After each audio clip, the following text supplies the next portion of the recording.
The FBI just detonated a political bomb. Director Kash Patel has officially dismantled the Bureau's CR-15 Public Corruption Unit and fired multiple agents tied to what's being described as one of the most unethical internal operations in recent memory. Why? Because evidence shows this same FBI unit was monitoring communications from sitting Republican senators during the Biden administration, and now Washington is in full panic mode. This all started when Senate Judiciary Chair Chuck Grassley released a document showing that 8 Republican senators had their phone data accessed between January 4th and 7th, 2021.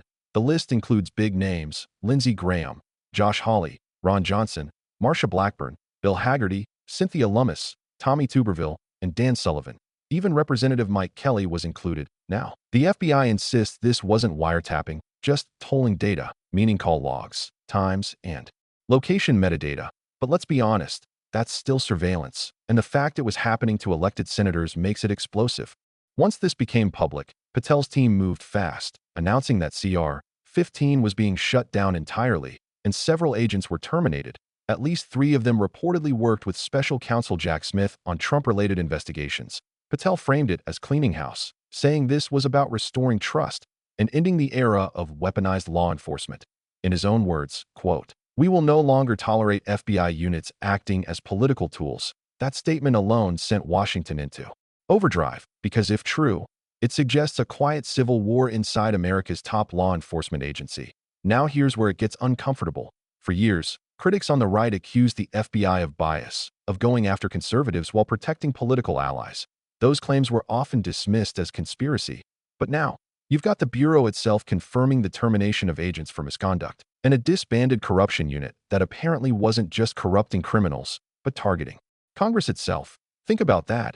8 sitting senators had their phone data collected without their knowledge during the same week as January 6th, during a time of maximum political tension, and it just so happens those senators were all Republicans.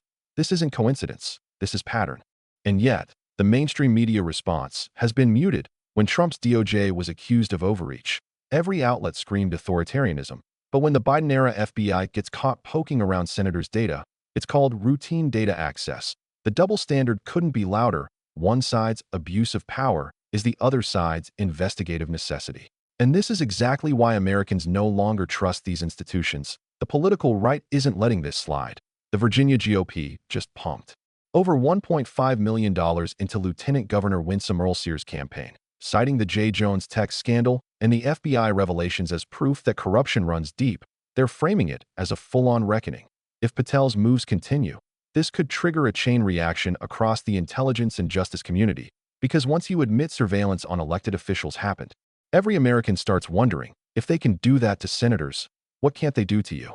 Inside D.C., you can feel the panic. Reports say senior FBI officials are furious about the firings, warning this could cripple ongoing cases. Meanwhile, whistleblowers are allegedly preparing to testify before Congress about more internal monitoring that never made it to the public record.